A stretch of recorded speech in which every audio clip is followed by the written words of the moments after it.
السلام عليكم ورحمة الله وبركاته. أهلا بيكم حبايبي متابعين قناة رضا عبد السلام. أهلا وسهلا بيكم في كل مكان، ويا رب دايما تكونوا بخير.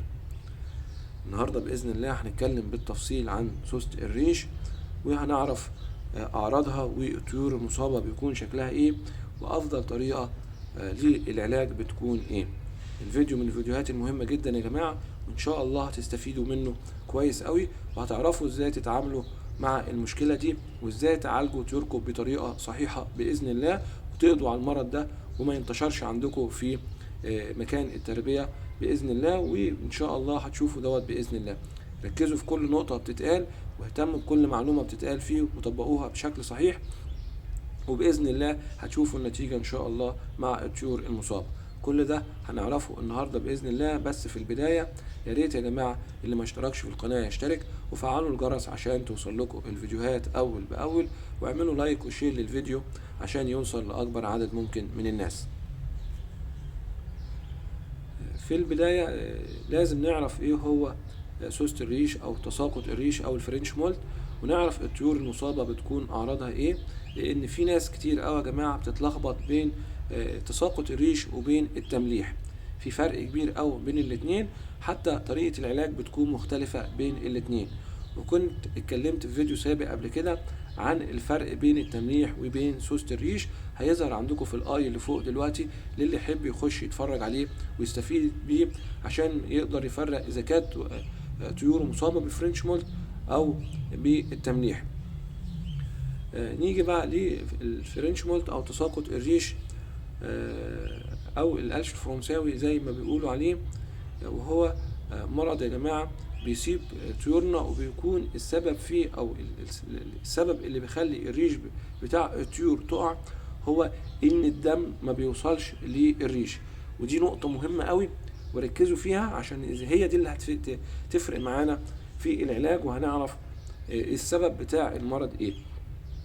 تاني، سبب سقوط الريش هو عدم وصول الدم للريش.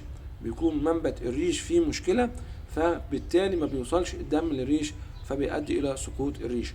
والمشكلة دي بتظهر اما الفروخ هنبتدي نفطمهم قبل يوم او اتنين. يعني انا خلاص في يومين او ثلاثة بكتير وهبتدي افطم الفروخ بتاعتي، اتفاجئ بان الريش بتاع الفروخ بيبتدي يتساقط. ايه السبب وايه المشكلة؟ ده اللي احنا هنعرفه النهاردة بإذن الله. زي ما احنا شايفين بيكون شكل الطيور بالشكل ده زي الطيور اللي معانا، وهنشوفهم من قريب، وهنعرف ازاي او بداية تساقط الريش بتكون منين، عشان نقدر نشوف ده ونتعرف عليه، ونبتدي نعالج طيورنا بسرعة قبل ما الحالة تسوء عندنا. ادي يا جماعة اول حاجة بتحصل ان ريش الديل بيبتدي يتساقط زي ما احنا شايفين كده. بعد كده سلاح الطيران او ريش الطيران الاساسي بيقع، وبعد كده بقية ريش الطائر او اللي موجود في جسم الطائر يبتدي يقع بالكامل، ويكون الطائر من غير ريش زي ما احنا شايفين كده. دي مرحلة في البدايات. هنشوف بعد كده مرحلة تانية في الطائر التاني اللي معانا. ادي يا جماعة تاني طائر اهو زي ما احنا شايفين. ادي ابتدى الجلد يبان، وابتدى جسم الطائر يبان زي ما هو ظاهر قدامنا. ادي الديل تساقط، وزي ما احنا شايفين سلاحات الطيران وقعت، وادي الريش بتاع الزغب الابيض كله وقع، وهيبتدي هنا جسم الطائر يبان، وادي جلد الطائر باين قدامنا ازاي. دي سوسة الريش، ده تساقط الريش زي ما احنا شايفين. ده الفرنش مولت، هو اعراضه كده، وتكون الطيور المصابة بيه زي ما احنا شايفين بالشكل ده، عشان تقدروا تفرقوا بينه وبينه التمليح زي ما ذكرت لكم قبل كده. اللي بيكون الطيور المصابه بالتمليح هقول لكم بسرعه، بيكون ريش الديل موجود يا جماعه، وسلاحات الطيران بتكون موجوده، بس بيكون الريش اللي موجود في منطقه الظهر هنا هو ده اللي بيكون الطيور بتملح منه، والريش اللي موجود اعلى الراس. نيجي بقى للاعراض او اسباب سقوط تساقط الريش دي ايه اللي بيؤدي ان المرض ده يحصل عند طيورنا. وده الكلام اللي اتقال فيه حاجات كتير جدا، وبيعمل لخبطه لمعظم المربيين، وبالذات المربيين اللي بيكونوا لسه مبتدئين، مش عارف يسمع كلام مين او يمشي على طريقه مين في العلاج عشان يقدر يحمي طيوره من المشكله دي. ناس كتير قالت ان السبب بيكون رطوبه عاليه، ناس كتير قالت ان السبب بيكون سوء التغذيه. كل دي يا جماعه حاجات ممكن تكون مساعده، لكن مش هي السبب الرئيسي. وقلت لكم في بداية الفيديو ركزوا ان السبب الرئيسي عندي هو عدم وصول الدم للريش، فبيؤدي الى سقوط الريش. هو ده لا سوء التغذية بيعمل كده ولا الرطوبة بتعمل كده. وتاني دليل ان المرض بيظهر عندي في طائر واحد في العش الاول، تاني عش اتفاجئ ان الطيور كلها، بعد كده اتفاجئ ان بقية الطيور اللي موجودة في المزرعة عندي كلها اصيبت بنفس المرض. يبقى هو مرض معدي. ولو هو مرض مرتبط بالتغذية، بسوء التغذية او الرطوبة او اي شيء تاني، فبالتالي مش هيكون مرض معدي. الكلام وانا واحد من الناس برجح واحد من الاثنين دول، وزي ما ذكرت لكم قبل كده في الفيديوهات السابقة ان نمرة واحد ان دي حشرة ميكروسكوبية بتعيش في منبت الريش، فبتمنع وصول الدم للريش، فبتؤدي الى تساقط الريش. وكان معظم الناس ارجحت او قالت ان هو ممكن يكون نوع من انواع الفاش، شبه الفاش الرئوي اللي بيكون عايش في رئة الطائر، هو برضو نفس النوع بيعيش في منبت الريش وبيتغذى على دماء الطائر، فبيمنع وصول الدم الى الريش. وهي حشرة ميكروسكوبية دقيقة جدا بتعيش داخل منبت الريش. القول الثاني ان ده بيكون فيروس بيعيش في منبت الريش، فوجوده بيؤدي الى تجلط الدم وعدم وصول الدم الى الريش، وده اللي بيرجح وجود النقط السوداء او الاجزاء السوداء اللي احنا بنشوفها في منبت الريش. يبقى دول الاثنين اللي مش هيخرج براهم سبب اصابة الطيور بالمرض ده. ولحد دلوقتي الناس مختلفة، فده سبب ان ما بيكونش في رأي واحد على سبب المشكلة او المرض، وده اللي مخلي ان مفيش علاج اساسي للمرض ده، عشان محدش عرف سبب المرض هو ايه. لكن زي ما قلت لكم القول الراجح في سبب من الاثنين اللي احنا ذكرناهم. نيجي بقى لاهم حاجة واللي احنا عاملين عشانها الفيديو ده النهاردة، طريقة العلاج هتكون ازاي. اول حاجة الطيور المصابة زي اللي موجودة عندنا كده، اول ما تبتدي تعتمد على نفسها في الاكل وافطمهم على طول وخرجهم بره مكان التربية بتاعك خالص، ابعدهم عن مكان التربية خالص. وهنيجي لطريقة التعامل معاهم بعد ما نتكلم احنا ازاي هنعمل او هنتعامل في الغية بتاعتنا بعد ظهور المرض ده. يبقى اول حاجة الخطوة الاولى هتعزل الطيور المصابة بره مكان التربية بتاعك خالص اللي هي الفروخ. نمرة 2 وده اهم حاجة، البياضة او العش اللي ظهرت فيه المشكلة دي هتطلعها بره التربية، بره مكان التربية بتاعك خالص، هتعملها حملة تطهير كاملة وشاملة، وحاول على الاقل ان انت ما تستخدمهاش تاني. لو انت مضطر تستخدمها يبقى على الاقل بعد 5 شهور. يبقى البياضة اللي ظهرت فيها المشكلة دي ما تستخدمهاش الا على الاقل بعد 5 شهور، وخرجها بره مكان وخزنها بره مكان التربية بتاعك بعيد خالص. نيجي بقى للاهالي اللي ظهرت عندهم المشكلة دي، هتوقف التفريخ منهم لمدة ما تقلش عن 3 شهور. هتوقف التفريخ منهم لمدة ما تقلش عن 3 شهور. ركزوا بقى في الكلام اللي هيتقال من اول هنا يا جماعة واهتموا بيه قوي. بعد كده هنعمل حملة تطهير كاملة وشاملة في مكان التربية بتاعك. هتستخدم الاكسوميسين بشري اهو اللي احنا كلنا عارفينه زي ما انتم شايفين اهو، هنستخدمه. هنجيب 10 سنتي منه على لتر مية، زائد 10 سنتي من خل التفاح، زائد 20 سنتي من السبرتو الأحمر. هقول لكم التركيبة اللي احنا هنستخدمها في التطهير. 10 سنتي من الاكتروميسين البشري اللي هو 5% اللي ظهر قدامكم ده الأساسي في عملية التطهير. هنضيف معاه 10 سنتي خل تفاح، هنضيف معاه 20 سنتي من السبرتو الأحمر على لتر مية، ونبتدي نرش مكان التربية بتاعنا بالكامل.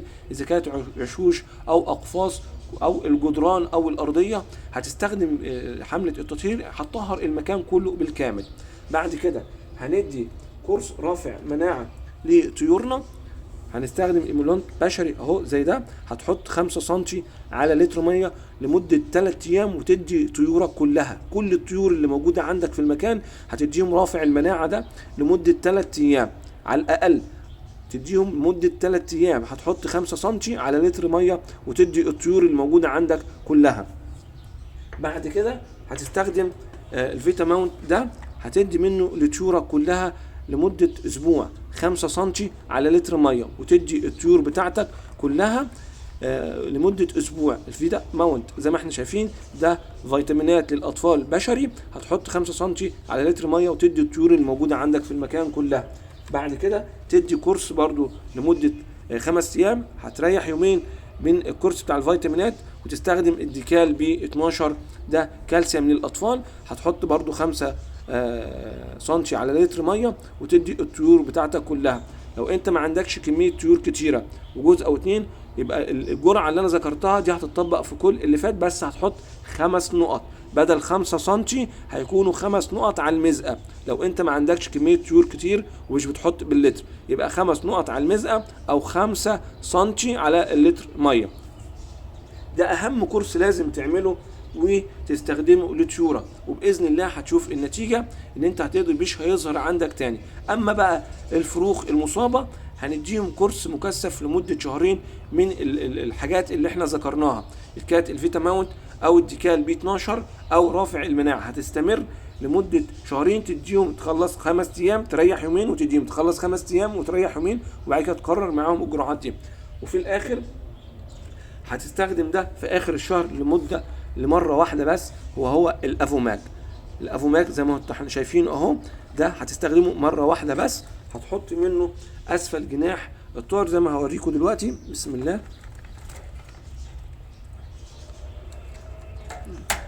اهو، هتحط نقطه خلف الرقبه هنا في الجزء ده يا جماعه، وتتاكد ان النقطه جت على جلد الطائر، وهتحط نقطه عند منبت الديل، هتحط نقطه تحت الجناح اليمين هنا، وهتحط نقطه تحت الجناح الشمال هنا. تستخدمه مره واحده بس.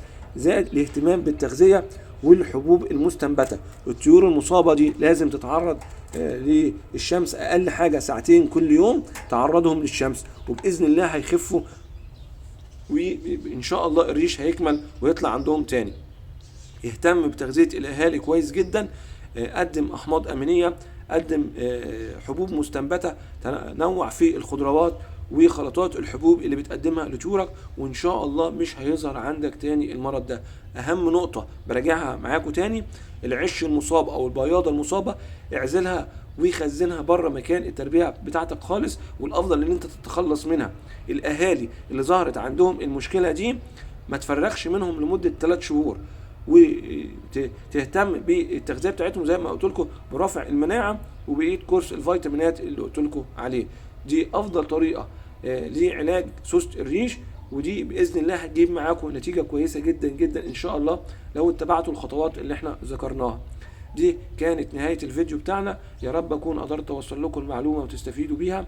يا ريت يا جماعة اللي ما اشتركش في القناة يشترك، وفعلوا الجرس عشان توصل لكم الفيديوهات اول باول، واعملوا لايك وشير للفيديو عشان يوصل لاكبر عدد ممكن من الناس. واشوفكم على خير، والسلام عليكم ورحمة الله وبركاته.